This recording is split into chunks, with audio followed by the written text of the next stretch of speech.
All right, it is the top of the hour, and thanks everybody for joining us. My name is Jamil Jaffer. I'm the founder and executive director of the National Security Institute at George Mason University's Antonin Scalia Law School.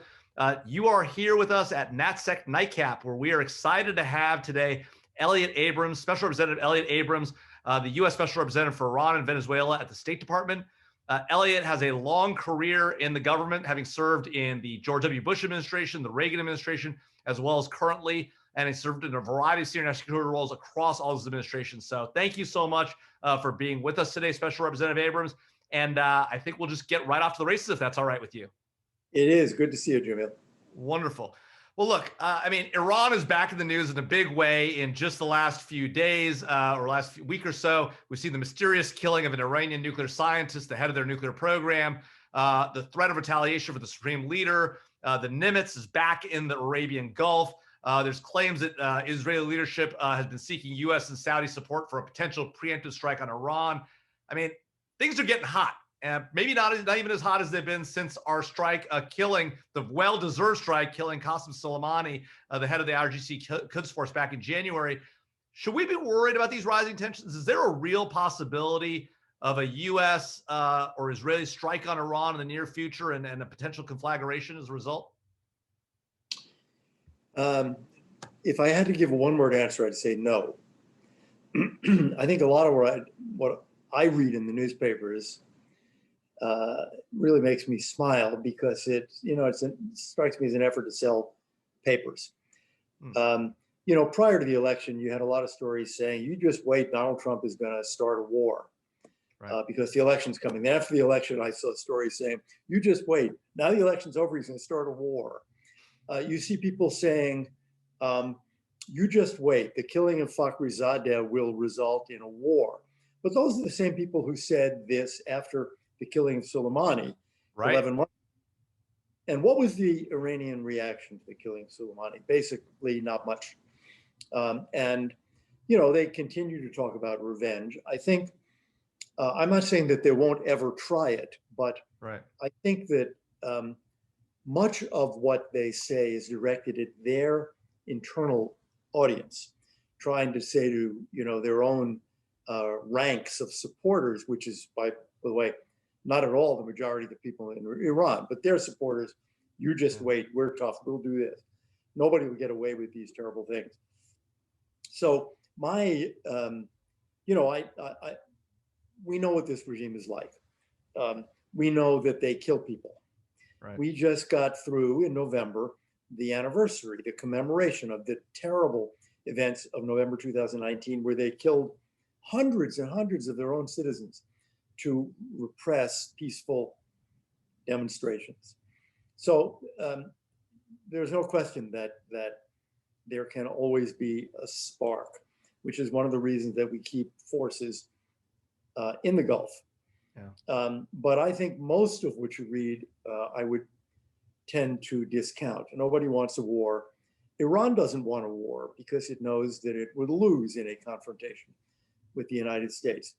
Generally, I'd say if you go back decades, when confronted by strength, the regime tends to pull back. Well, that does seem to be part of the challenge that we have with Iran. When confronted with strength, they pull back. Deterrence works with Iran, and yet, for a long time, we haven't, practiced a pretty good deterrence policy with Iran. The Israelis have, right? The Israelis have taken action when they felt like they needed to.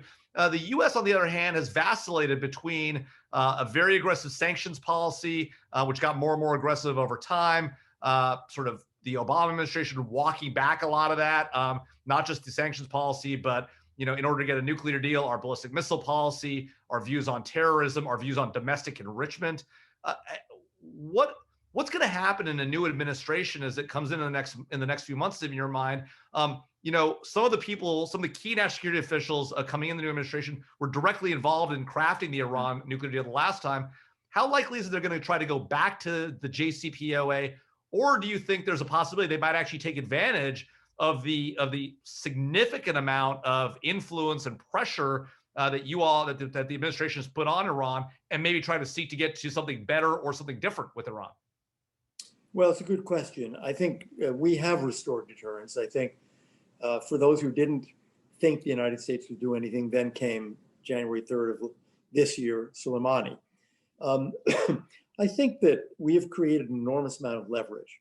This maximum pressure campaign, the sanctions campaign, has really had a huge effect on regime revenue. Oil exports are down something like 90%. There's been about a 4/5 to 80% decline in the value of the real. We know that they've had to decrease the amount of money they're giving, for example, to Hezbollah. Their military budget has come down. After they got all that money in 2015 under the JCPOA, the military budget rose very significantly, about a third. So what will the next administration do with this leverage? I think that's the critical question. Yeah. You know, I have said publicly before, I thought that no matter who won the election, said this in September and October, there was going to be a negotiation. And Iran wants a negotiation because they are desperate to get the sanctions reduced. So the question becomes, do you basically discard the leverage, right, and let them have all that money in exchange for just going back to the very flawed JCPOA, or do you use the leverage to insist on a much better deal? And, you know, obviously my hope is that in the Biden administration, as you said, there are a number of people who were in the Obama administration. You know, my hope is that they've learned from the mistakes. I don't expect them to make speeches saying, yeah, you know, we were all wrong. Here are the 27 mistakes we made. Right. But I do hope that they have, first of all, learned from the mistakes. Second, 5 years are gone. Those sunsets are much too short. There are 5 and 8 and 10-year sunsets, even the 15-year sunset. That's tomorrow. Right. When you think of the national security issues in the Middle East and you think of this Iranian regime. So that's the hope, that they don't just discard all the leverage by way of, you know, differentiating themselves from the previous administration, but rather use it because we've given them a terrific hand. Right. So let's suppose they take you up on it and they say, you know, Elliott, Mr. President, thank you for all the leverage. We're super excited about it. We're going to go negotiate a better deal. One, is there any such thing as a good deal with Iran, right? And if there is, what does a good deal look like in your mind? Okay, there is such a thing as a better deal. You know, John Kerry used to say repeatedly that he had gotten the best possible deal. There was nothing else that could have been added. I can tell you from talking to American negotiators and to people in Europe that, you know, no one else believes that except maybe John Kerry. Right. What would a good deal look like? First of all, again, the sunsets are just incredibly short and they're pulled out of thin air. That's the other thing that's very striking. 5-year sunset for conventional arms, right? Where did that come from? I mean, all of these numbers obviously just pulled out of thin air. Did anybody consult technical experts, let's say at the IAEA, and ask on a number of these questions, what do you think would be the right number of years? Right. First, sunsets. Second, the JCPOA says nothing at all about Iran's missile program, which is a huge threat to its neighbors in the Middle East, which can basically reach Europe. And if their so-called space program is allowed to continue, if they're allowed to develop intercontinental ballistic missiles, you know, eventually they'll have missiles that can hit the United States. So the missile program. Secondly, their behavior in the region. They are supporting all sorts of terrorist groups, Hamas, Hezbollah. Look what they're doing in Yemen. Look what they're doing in Iraq, where they support these Shia militia groups that do not report to Baghdad, they report to Tehran. That has to be part of an overall deal with Iran.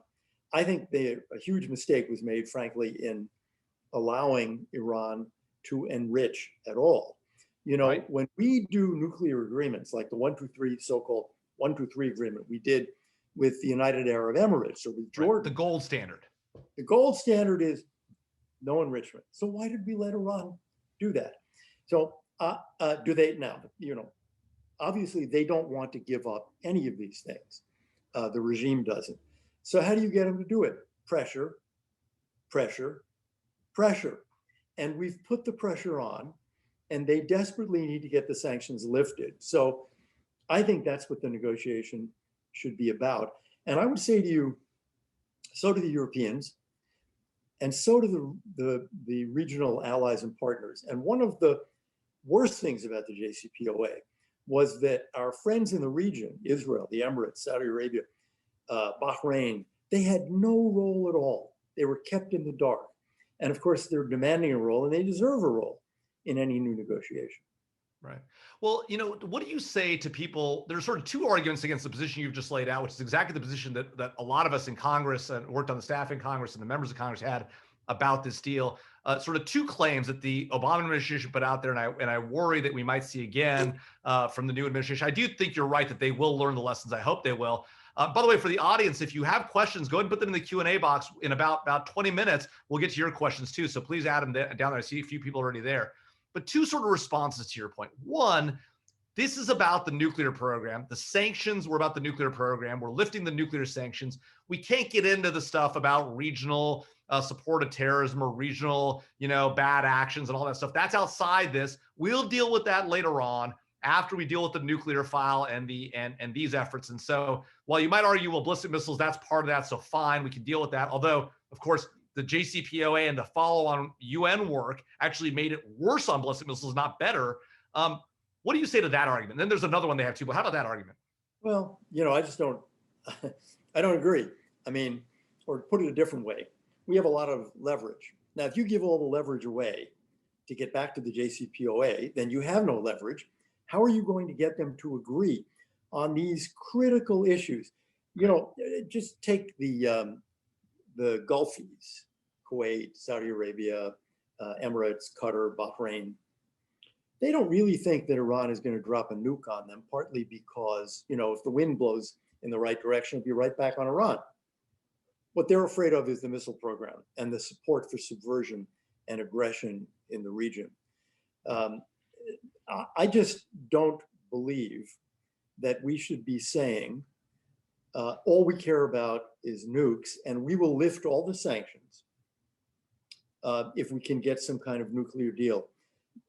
The nuclear program is a medium to long run, very great danger, but there are clear and present dangers from what Iran is doing, such as the support for terrorism. So I just I don't think we should give up all our leverage unless and until we can discuss all of the terrible security problems that Iranian conduct creates. Right.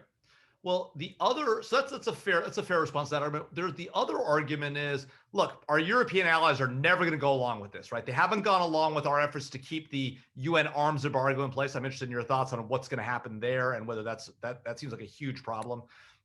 They're not going to go along with us keeping the pressure in place. They've already for the last, whatever year or two that we've been doing this, 3 years we've been doing this, they've been undermining it left and right. They have no stomach for the fight, and us trying to steal their spine is not going to work. We need their support, so we just got to get whatever deal we can with the Iranians. What about that? I don't think that's right. If you go back to 2013 to 15, the negotiation of the JCPOA, it is a fact that the French took a harder line than we did. Yeah. They were embarrassing fact, by the way. Yeah. They were dismayed by the American-led negotiating style and by the concessions we made.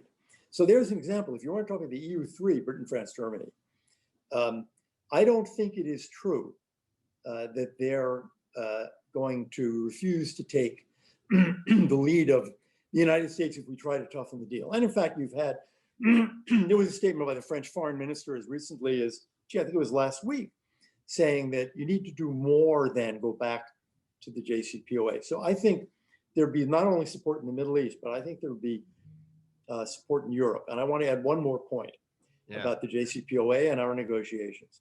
There's something else that needs to be added to those negotiations. And it should have been in the JCPOA. We have American prisoners in Iran. It's really, I think it was unconscionable to do the whole JCPOA and not liberate them. And I think it would be unconscionable to do another deal with Iran while Americans are unjustly detained in that country. They've got to be liberated before or as part of any deal. Yeah. You know, one of the things you mentioned, which I think is right, is this idea that the Iranian regime is not really representative of the views of its people, right? We saw that with the protests in the street. We saw what they have to do to crack down on their own people. You know, one of the challenges of U.S. policy is that we've largely imposed our policy through sanctions that we've tried to have an effect on the regime, but the reality is it has an effect on the larger economy. It's part of our ability to have maximum pressure. Is there any possibility, or is there a road that Congress, the administration, the next administration should go down in terms of a more proactive policy aimed at the Iranian people, who, by all accounts, are more favorably disposed to us than their regime? Yeah, I think first of all that there is some poll data suggesting that Iranians are pretty smart and they know what the problem is, and the problem is the regime. They know that. Right. If there were ever a free election in Iran, that would be the end of this Islamist regime. We try very hard not to have that impact on the Iranian people. And, U.S. sanctions in Iran, but also everywhere, never cover humanitarian goods, medicine, medical equipment, food. So we make a real effort. Treasury makes a real effort. It's absolutely certain that will continue in the next administration. I'm sure the next Treasury Department will be equally, in OFAC, will be equally determined to try to prevent it. Yeah, I mean, there's an easy way to do this, which is the Iranian regime has got to make concessions, because what happens if you give them money is, what do they spend it on? You know what they spend it on? The Revolutionary Guards, the Quds Force, Hezbollah. Look, in May, I believe I have the month right, the government of Iran announced that they were going to move $1 billion to the Ministry of Health. Why? Because of COVID, of course. In September, the Minister of Health said publicly, I never got the $1 billion. And he said, but I need it because what could be more important than fighting COVID? Well, to the supreme leader and the guys running the regime, we know it could be more important. To them, supporting Hezbollah and Hamas and Shia militias in Iraq and having a missile program, I mean, that's what's more important. And that is the problem with giving them the kind of cash that was done in the JCPOA. Right. What about the UN arms embargo, right? I mean, this seems like just crazy town, right? I mean, nobody in the global community thinks that the Iranians should be getting more weapons, right? Nobody thinks that. And yet, when the US put the Security Council to the test, right? I believe we had one or maybe two countries to support us. I think it was Dominican Republic, if I remember correctly. The rest of our allies, right, essentially abstained, right? And as a result, now, as I understand it, and maybe this is wrong, but as I understand it, as of October, no more arms embargo. What's the story? What do we do? Our position is that we have snapped back right those sanctions, and if there is arms trade, we'll sanction it. We'll sanction European countries. Okay. Yeah, I mean, if there's a now the EU has an arms embargo that continues until 2023, but if there were a company, let's say in Asia, that sold arms to Iran, we would instantly sanction that company, or the bank that financed it, for example. Yeah. Look, everybody says exactly what you said. I mean, if you talk to the Europeans, they'll say, well, why does the EU have an arms embargo? Because we agree that there should not be conventional arms sales to Iran. Of course, again, 2023 is one of those numbers that's got to be extended. Way too soon. Why didn't they go along with us? If you look at the statements they made, they said, we agree that nobody should sell conventional arms to Iran or buy them from Iran. But they valued the JCPOA over that. And, we didn't. We said, in the end, the JCPOA can be renegotiated, and it should be, but allowing, for example, allowing Iran to buy advanced combat jets, it's nuts. Totally crazy. So I do want to talk about Venezuela, since that actually was your original portfolio when you came to the State Department. And Yep. there actually, as we've all learned in the recent months and year, and in particularly the last few weeks, that there is this relationship between Venezuela and Iran. A few weeks ago, we seized, a million plus barrels of Iranian oil headed for Venezuela. Was that effort more about Venezuela or Iran or both? Both. Both. I mean, it's, the sort of pariah combination. Yeah. It was bringing gasoline from Iran to Venezuela, and we seized it. A lot of the press reports have been inaccurate in suggesting this was something the U.S. Navy did. It wasn't. It wasn't physical. It was judicial. It was done by court orders. But there is a growing connection between Iran and Venezuela, and it's very worrisome because you always have the worry that Iran, which has conducted terrorist attacks in South America, might try to use Venezuela as some kind of terrorist base. They're already helping the regime there in various ways. So we are trying to use the power of U.S. sanctions. What we have been able to do is really to knock out of that trade anybody pretty much but Iran, in the sense that there's no Greek ship owner, for example. There's no Liberian ship, Liberian flag ship that's going to engage in that trade because they're afraid of the sanctions. Iranian ships engage in that trade. Well, but let's talk about this judicial seizure. So it wasn't an actual seizure. We have a court order, but there's still this Iranian ship, right, with oil on it headed towards Venezuela. How do we effectuate that court order that seized the oil? I mean, is that a real thing, or is it just going to make its way to Venezuela? They don't care what we say about it. The Iranians don't care. Yeah, they don't care, but the ship owners do care. These were not Iranian flag ships. These were, if I recall correctly, Greek flagged ships. And they do care because, if they go through with this, they could be subject to extremely tough U.S. penalties, like the ship will never be allowed in an American port, ever. Penalties on the ship owners, on the insurers, on the captain, on the crew. So those ships actually turned and went to the U.S., where the cargo, gasoline, was sold. And I have to give credit to DOJ, which did something really neat. This was a trade between, two pariah states. We took that money, about 40 million bucks, and put it in the fund to compensate victims of terrorism. It's great. It really was. It was poetic justice and real justice. Yeah. So if that's how it plays out, and at this point, does that mean that no one else is going to be shipping this stuff? Is that the theory, that having now seen this happen one time? I wish that were true. Yeah. What you find, of course, is the Venezuelans, you might say they learned from Iran, because we have sanctions on both. So how do they sell crude oil? Right. Through tricks. A ship comes and picks it up and changes its name and turns off its transponder, or they do ship-to-ship transfers at sea. And then the ship claims to be, Malaysian oil, Singaporean, Iraqi. And there is an element of whack-a-mole here. When you rename the ship, you go after the new name.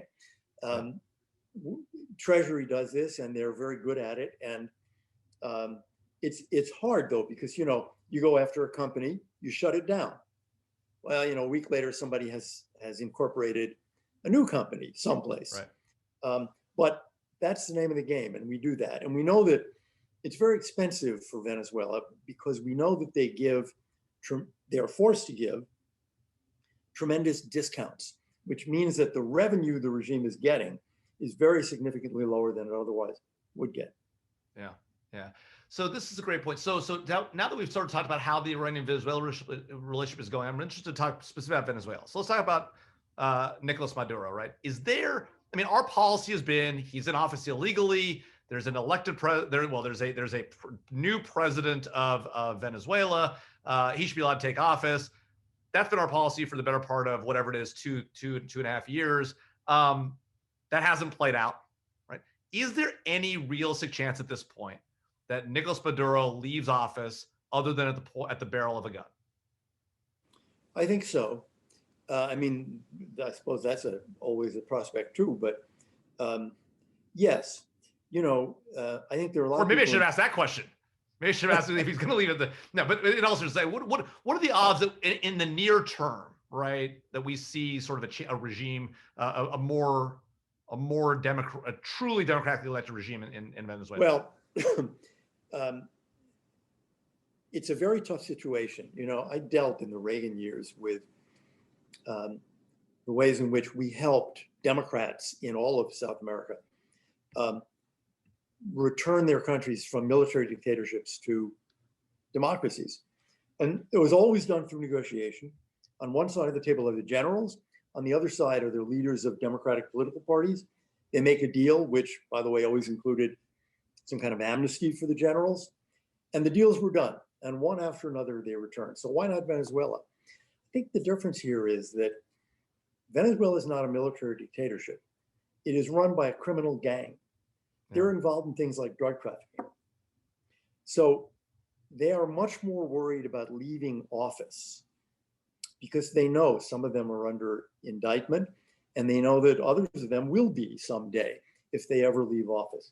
That makes the negotiation a lot harder. I still think a negotiation may be possible. I think, again, we've built up a lot of leverage in Venezuela too. And there is talk among Venezuelans, including in the opposition, with the people we talked to in Europe, the Norwegians and others, what kind of a negotiation might be possible. It was tried before several times. The Vatican hosted one set, the Dominican Republic hosted a set, and then the Norwegians most recently. And it didn't work. And it didn't work because Maduro was willing to negotiate peripheral things, but his future was never on the table. And it's got to be, because the critical thing it's the heart of the thing, right? It's the core. A free and fair presidential election is the core of it. And that's what we've got to keep pushing for. Now, is he willing to do that today? He has not been willing to negotiate that. But I think we've just got to keep the pressure on until the point comes at which he recognizes, and others in their system, in the ruling party, in the military, recognize that the time has come to rescue the country, because the country is more important than Nicolas Maduro. Yeah. So at what point do you think we get to the point where he's willing to negotiate his own future? I mean, the problem here, right, obviously, is we put as much pressure as we think we can. Maybe there's some more pressure we could put on. I assume that we're thinking about that. What is the thing that tips it over that gets him to the point where he realizes it's better to cut a deal, go live your life, on some island in exile with a bunch of money and whatever it is you want, right? What gets him to that point? And what do you say to Venezuelan opposition leaders who say, look, we tried this thing, it's not working. You, the US, if you want him out, have got to find a way that he's got a good exit ramp, and the Chavistas are able to return to political life. You can't run what they say is sort of the Iraq, de-Baathification operation in Venezuela. It will fail. Well, on that point, we've made that very clear. I mean, I've said that repeatedly in speeches, that we didn't pick Guaido as the interim president, and we're not trying to pick the next president. They need a free election. Could the ruling party, the PSUV, win that election? Yeah. Or it could win the second election. And I've said both publicly and in my first meeting, this was January 2019, with their foreign minister, you want to know the American way of doing this? Think about the FMLN in El Salvador and the Sandinistas in Nicaragua. When they came in through free elections, you know what the United States did? We said, congratulations, we gave them foreign aid. So that's what we do. And that could happen to you. Now, yeah, you'd probably be out of power for a while because you've loused up the country so incredibly badly. Right. But people come back. Now, again, part of the problem with that argument is if you're a criminal, it may not reverberate for you. But, I think you asked, what do we do? What has to be done? I think a critical ingredient here, and it's true in Iran too, is to make it clear that there will be no freebies, to make it clear that there will be 4 more years of pressure unless a way forward is found that is acceptable to the people of the country and to the United States. We are not trying to keep the Chavistas out of power. You know, and I've said this many times before, I would never vote for them, but I don't vote in Venezuela. I don't get a voice in that. The people of Venezuela are free to choose them, as they were free to choose the FMLN or the Sandinistas. But the people of Venezuela have to have a free choice. And I think it will matter if the incoming administration makes it clear that they're going to continue the pressure until the regime is willing to do a real negotiation that leads to a presidential election.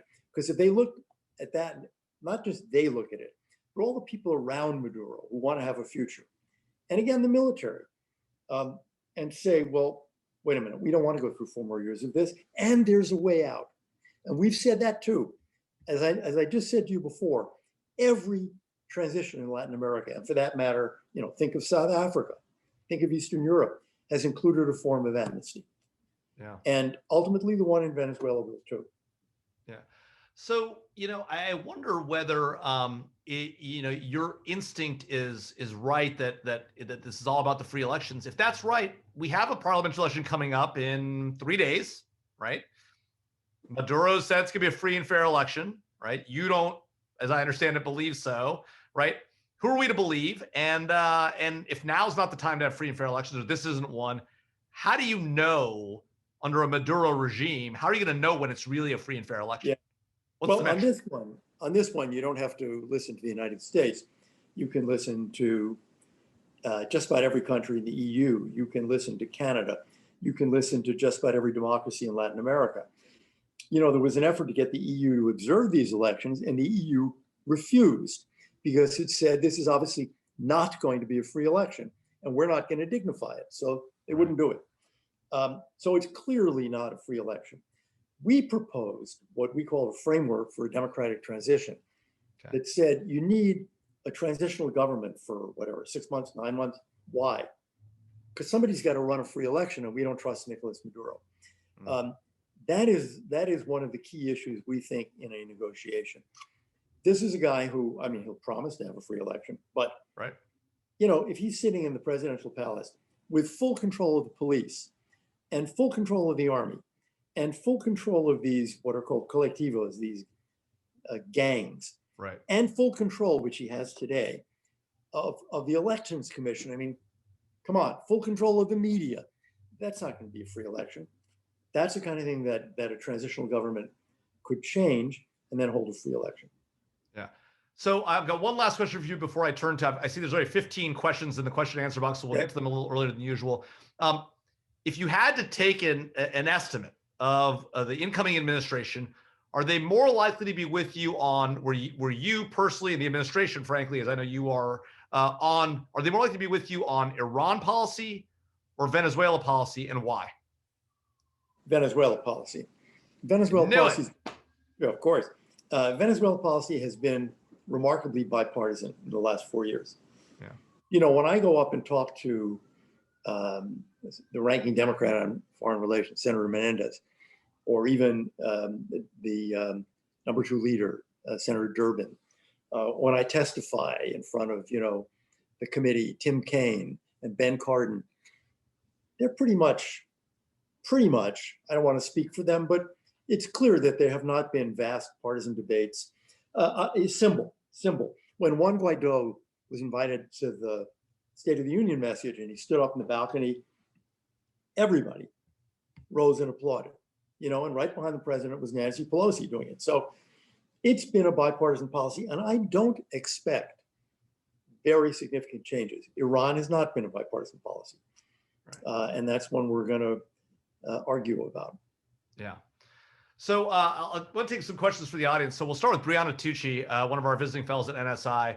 And she asks about the Obama administration and its use of the National Security Council to generate and implement foreign policy. more than the State Department, right? That it was primarily an NSC-driven process rather than a state-driven process. And now, of course, we know that the former Secretary of State will have a seat at the table. Climate change, admittedly, but who believes John Kerry's going to stay away from anything else? Do you anticipate a similar imbalance of power between the NSC and state in the Biden administration? What difference does it make that Antony Blinken, who knows the NSC process really well and has been at state, will now be presumably the Secretary of State, and Jake Sullivan, who's been at policy planning, Deputy Chief of Staff to Secretary Clinton, and then also at the NSC? How does that make a difference? And how do you think this thing plays out? Well, it'll be fun to watch. I started at the State Department many years ago, and one of the things we tried to do is to prevent the lunatics at the NSC from doing bad things. Then I was at the NSC. You became one of the lunatics at the NSC. Well, exactly. Trying to pick the fools at the State Department. Right. 'Twas ever thus. Where you stand depends in good part on where you sit. Right. Then there'll be some of that. I do think, though, that it's critically, the message comes from the top to the bureaucracy. Now, the NSC has, and this is probably unfortunate, become a bureaucracy. It grows and grows and grows. Once upon a time, it was 25 people, then it was 100 people, 200, 400, 500. Right. It's still a lot smaller than state. The message has to come down. Gee, the secretary and the national security advisor are friends. They get along great. They don't want to hear about stupid fights. They don't want to hear about turf arguments. They want to hear about real policy arguments. Right. If that message comes down, it's very, very important. You see it even in the State Department, where I've had, I deal with assistant secretaries in the regional bureaus, and occasionally people say to me, people saying, you had a big fight with so-and-so. These are people I've known for decades. In the case of Dave Schenker and Mike Kozak. Right. We don't fight. So it's important that everybody gets the message. Yeah. And I think, I hope that Jake Sullivan and Tony Blinken, both of whom I have a very high regard for, fully understand that, because as you just said, they've been in these places, and I would think that it's second nature to them to avoid that kind of turf fighting. And when there is some turf fighting, there's bound to be some. People step on each other's toes. It just takes a phone call to resolve it. Yeah. There's another question there, which is, yeah, should the president make foreign policy?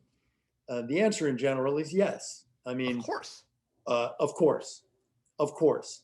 The Secretary of State is the key advisor, but it's right for foreign policy to come essentially from the President of the United States. I used to teach before I came here back to state at Georgetown, and I taught a course on the Israeli-Palestinian conflict, and the question always was, how is policy in the Middle East made? It's simple. It's made by the president and the team around him, and that is the right way to make policy. Right. So on this question of who should make foreign policy, there's often this debate about whether Congress and how big a role Congress should have in foreign policy. As we know, during the Obama administration, much like, frankly, every presidential administration, they sought to give Congress a stiff arm and even tried to keep the JCPOA away from Congress altogether. We at least got a chance to see it. We voted on it. It lost by bipartisan majorities in both houses. Of course, we didn't have enough votes to get past the threshold in the Senate, but it is what it is. Megan Brown asks, what is the role of Congress in shaping these policies, Iran and Venezuela, and how will domestic politics either embolden or limit the Biden administration when it comes to these issues? What's the role of Congress? How many hours do we have, Right. There are certain statutory roles that cannot be forgotten or eliminated. One of them is confirmation. Right. Very important. And you're going to have hundreds, actually thousands, a few thousand people coming up. But let's just take the foreign policy, national security area. You're going to have dozens and dozens of people, all the assistant secretaries, all the ambassadors, the people in the Pentagon. This is a real opportunity for the Senate to exert power. A. B, the budget. One of the ways that Congress can really cut things off, if it really wants to, And sometimes tragically, as in, I would argue in the case of Vietnam, Congress can just say, not another dime.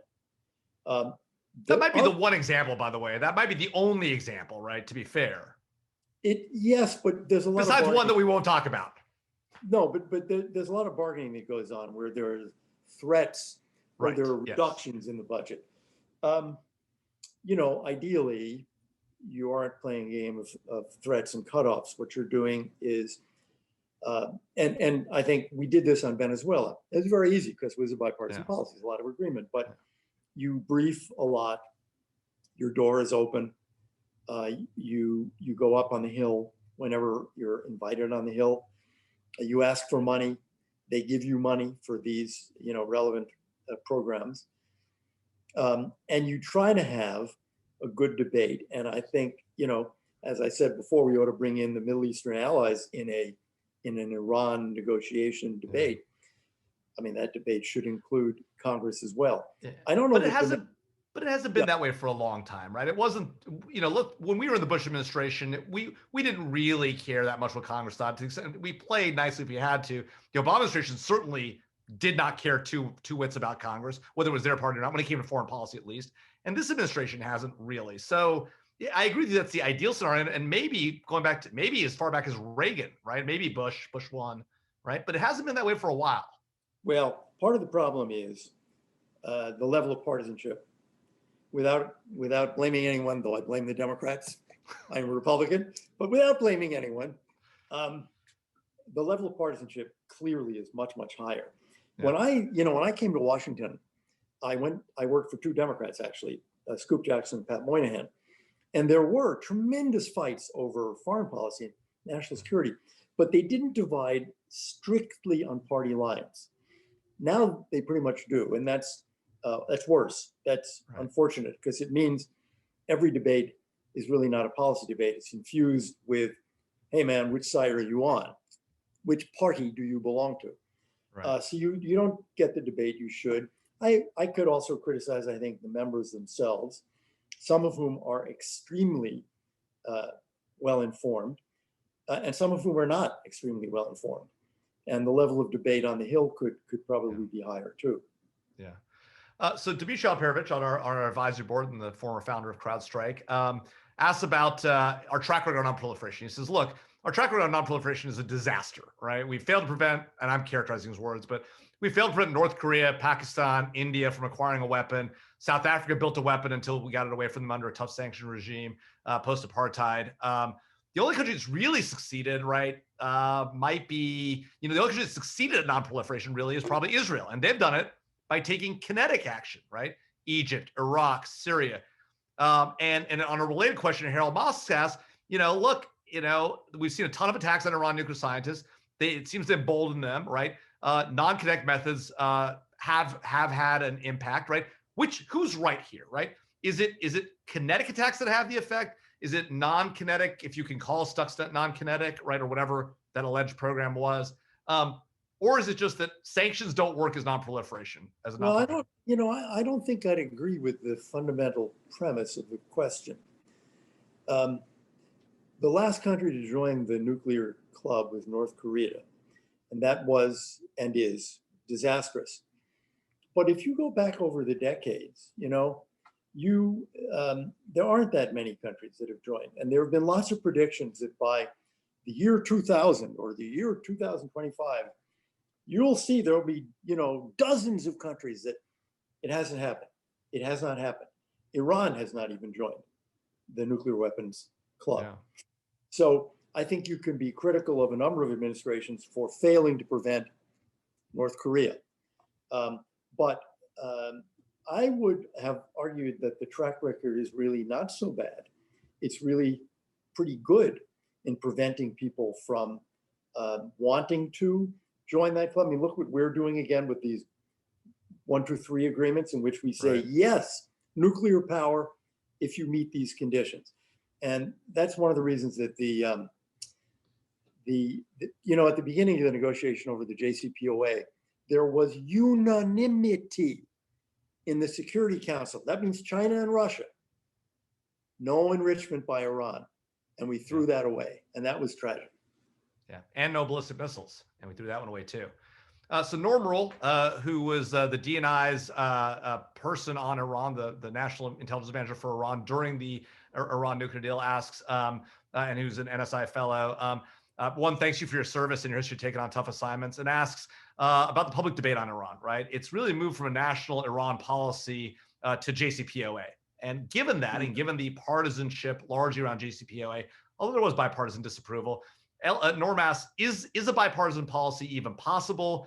And what does Congress say about whether there's a bipartisan path forward on Iran? I think that's up to the next administration. If the position they take is the critical thing, the only really critical thing is to go back to the JCPOA, which was such a wonderful agreement. They're not going to get bipartisan support. They're not going to get any Republican support, I would think.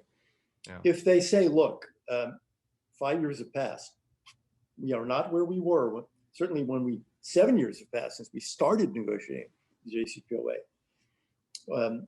So we need to do much more. We clearly need to stop their nuclear weapons program, but we also need, I can make the speech. Then I think that there's a possibility of getting significant support. If they say, look, there's a lot of leverage on Iran now, and we want to use it, and we want to talk to Congress, because the Iranians even say they want a binding agreement, right, which is what the Trump administration has said too. So let's talk about that with Congress. Let's talk about it with our Middle Eastern friends. I think there's a possibility for bipartisan support. The question is, how do they want to do this? Yeah. If you want to just jump back to the JCPOA, which is perfect and wonderful, you're not going to get that support. And when you say a binding agreement, do you think the Iranians mean a treaty approved by a 2/3 majority of the Senate? That would be the best outcome. Is it likely? Is there any chance the new administration seeks to get this as a treaty? If, my answer to that was yes. A few months ago, I thought if the president wins the election and says, you're going to have 4 more years of maximum pressure unless we do a deal, and the Iranian regime then confronted 4 more years of this, which I think they can't take, particularly today, with a presidential election coming in June and with the supreme leader being old and not in perfect health, then I think we could have gotten an agreement. I think it's possible. And I go back to the issue, are you going to use the leverage or are you going to just throw it away? Yeah. And Norm had a follow-on question. What can you say, if anything, about reports of Iranian military cooperation with Venezuela? Well, President Maduro himself has said he wants and is looking forward to more Iranian military cooperation with Venezuela. It's reasonable to fear it. There is military cooperation with Russia and China and Cuba. Let's not exaggerate it. I mean, the number of Russian military is, order of magnitude 150 people. I mean, we're not talking about a massive Russian presence or Chinese presence, but they're there. Right. And the Iranians are there too. And now they will say there is no arms embargo anymore. So it's something we worry about a lot, and we should worry about a lot, because, this isn't going to help the people of Venezuela to spend money on that, and it's going to threaten all of their neighbors. I've made one very concrete statement about this. We will not accept, we will not tolerate the placement in Venezuela of Iranian missiles that can reach the United States. We will not accept it. And if they try to do it, at least in this administration, we will try to interdict it. And if they arrive in Venezuela, they will be dealt with in Venezuela. It is not acceptable to have Iranian missiles in Venezuela that can reach the United States. And I hope the next administration takes the same viewpoint. I mean, am I hearing you to suggest that we may be on the verge of a potential Cuban Missile style crisis with Iranian, not nuclear tipped, at least not yet, missiles sitting in Venezuela, just no, in our own hemisphere? Because I think not if you say what I just said. Yeah. And you mean it, and we do mean it, and I hope the next administration means it. We're not going to tolerate it. And I think that making that statement flatly and clearly will serve as an adequate deterrent, and we will never face that. Yeah. So Sean Naylor from Yahoo News asks, to what extent do the various steps the Trump administration is taking with respect to Iran in its final weeks, the stuff you all are implementing now, is this an attempt to box in the incoming Biden administration? I think that's a completely wrong way to read it. We've had this program for several years now, at least since we got out of the JCPOA. So first of all, this is our policy. And you have one president at a time, and the term is 4 years, not 3.5 years. So we will continue this policy until the end of the administration. What does this policy do to a subsequent administration? It gives them leverage. It gives them cards to play in a negotiation. So I don't understand the idea that we're boxing them in. It's an advantage to them. I'm not sure they see it that way, but I hear you. They ought to. They'll never say it, but they ought to. Right. So Christopher Melling from BYU Law asks, he says, look, elections matter. The president does have a right to determine his own foreign policy.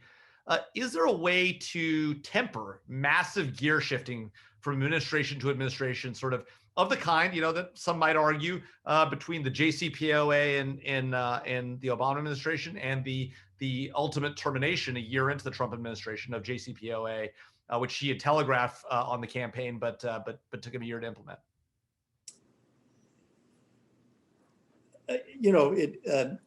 Very big switches in policy are disruptive to our allies sometimes. But I'm not sure that I think, if you favor the new policy, then I think whatever that policy is, then you'd say, go for it. You'd want the person you supported, and you supported because of he or she promised these policies, to go ahead and implement those policies. I think we do have to be thoughtful about our friends around the world. So, for example, if we are going to weaken our policy on Iran, if we are going to adopt a policy that provides them with billions and tens of billions of dollars, I think we need to have a long conversation with our allies in the Gulf and with Israel and with all the Sunni countries, actually, because there are going to be losers, and they deserve at least to be heard carefully and to have their security interests considered. Yeah. So Lily Coney asks about this, another aspect of this sort of push and pull on U.S. policy. And she argues that the push and pull may be between nations like those who are part of the EU that want us to go back to our pre-2017 policy, and those who want us to keep the sort of more hands-off, in certain areas, post-2017 policy. Should the Biden-Harris administration look at this as an opportunity to completely reimagine U.S. policy for the new century? And if so, if they have that opportunity, is it time for the so-called pivot to Asia? This isn't her question, but mine. Is it time for the repivot or the rebalance, or whatever you want to call it, to Asia, given that the reality is our big-time strategic competitor, everyone gets it, is China? Well, the country's doing that. I mean, I think China policy is another area, huge area of nearly bipartisan policy. I didn't hear much dispute about that during the campaign. I think there's been a tremendous swing in the general view of Congress and even many people in the business community about the threat from China this century. As you said, the great strategic challenge of this century. That will have an impact on the Middle East, as will growing energy independence have an impact. There's no question about that. On the other hand, the global energy market is still pretty well integrated. And on the security questions, we learned the hard way that the growth of terrorist groups is a great danger to our country. And certainly an Iranian nuclear program combined with an Iranian missile program is a direct threat to the United States. Right. So, it's easier to say that we should pivot to Asia than to do it, as President Obama, I think, himself found out. So, we are to some extent all turning attention to the threat from China, but you can't just sort of look away and think that the Iran threat is going to take care of itself. Yeah. So on this question about Iran and China and the relationship, Dmitry Alperovich, who again, as I mentioned earlier, is on our board, asks, is there any hope of ever containing Iran without either getting Russia and or China on board, given that they have, and given the fact that they just have no interest and no reason really to help us when it comes to Iran? Well, they do. I mean, in the sense that I don't think that Russia and China want Iran to have a nuclear weapon. I don't think they gain by Iran having a nuclear weapon, and the arms race that would ensue if Iran ever got a nuclear weapon. So, I mean, you see this, for example, in June, at the June IAEA board meeting, there was a unanimous board resolution that was pretty tough on Iran and its failures to comply with requests from the IAEA. Russia and China voted for it, as we did. So I don't know that we have completely adverse interests. Now, can we ever contain Iran? Why hasn't Iran made a mad race for a nuclear weapon? Why not? Because they're being contained. Because, first of all, they're being contained in the sense of revenues, but they also believe that if they ever tried that, either the IAEA, the UN Security Council, would act against them, or Israel would react against them, or the United States of America would react against them. So they must figure, well, it's not worth it. We can't do it, because they aren't doing it. They may, they've had a covert nuclear weapons program basically forever. And I think the Israeli, the archive the Israelis got proves that they never got rid of it. We know what a country looks like when it really wants nothing to do with nuclear weapons. We saw it, for example, in South Africa. Yeah, and Libya. Brazil, Argentina, Libya. We know what it looks like. That's not what Iran looks like. Yeah. Iran is a country that is trying to preserve the option of a nuclear weapon. But they haven't built one. And the reason they haven't built one is, I would say, deterrence or containment. So we need to maintain it. Interesting. Couldn't one theory be that they just don't have the ability yet to build it, that they've got the enrichment capability, they've got delivery vehicles, but they don't have a valid weapons design? I think it is correct. But after 2003, they slowed down. That was a secret archive. And the speed at which they were trying to do this changed. Now, one of the criticisms made of the JCPOA is that you're right. They needed to do a lot of experimentation over 10 years. They needed to move to the point where they could have very advanced centrifuges. And the JCPOA, allowed them to. Criticism was the path to do that. Unbelievable. It wasn't a barrier to doing it.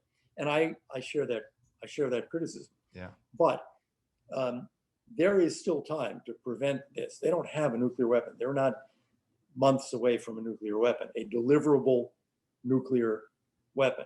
Yeah. So we need ourselves, and by the way, I think it would be very important that a President Biden would say the same thing that all of his predecessors, going back about 5, said, which is, Iran will never get a nuclear weapon. We will prevent it. We will not permit it. I think it's critical that that's repeated. Yeah. One last question from William Thur, who asks, in the last 40 days before the administration is in place, is there any messaging they should be doing, particularly sort of unofficial communications? How, obviously, they were very critical of this administration coming in and talking to the Russians ahead of time and sort of telegraph what they should do. We know that the president is taking congratulatory phone calls. They're having some conversations about policy, climate change at a minimum. How appropriate is that for an incoming administration? Is that something they should be doing? Boy, I am really torn on that question. I have a lot of messages I'd like them to send, that would be very helpful. Right. But I think it's a mistake. Pardon me. Fundamentally, I think it's a mistake. Again, one president at a time, one government at a time. Very dangerous for foreign governments to be hearing disparate messages. And while we have heard about Tony Blinken and Jake Sullivan, there is no Biden administration. It doesn't exist. Right. So I think we should, every 4 or 8 years, stick to the idea, one government at a time. You get your turn. Wait until you take the oath. Right. Well, Elliott, thank you so much for being with us. What an awesome conversation. And for the audience, we will end at the top of the hour, but just remember, we've got 2 great events coming up in the near future. Next Monday at noon, we have a conversation with Ambassador David Sheffer, the State Department's first ambassador at large for war crimes issues. He'll be discussing the ICC. We'll be joined by Dr. Louise Shelley from the Terrorism, Transnational Crime and Corruption Center here at GMU, and moderator Ellen Leipson, director of the Center for Security Policy, also at JMU. Second, on Wednesday, December 9th, from 11 to 12 Eastern, hosting the next event in our Countering China's Rise series with Kylie Atwood, the national security correspondent from CNN, Ryan Haas, the former National Security Council director for China, Taiwan, and Mongolia, and Ambassador Kurt Tong, who served as the U.S. ambassador to Asia Pacific Economic Cooperation. So thank you again, Elliott. Really appreciate it. Folks, don't forget to look at our law and policy papers on our webpage. Don't forget to follow us on LinkedIn, Twitter. Check out our awesome podcast, Fault Lines, Iron Butterfly, NSI Live. Elliott, awesome having the conversation. Thank you, sir. Good to see you. Good night, everybody.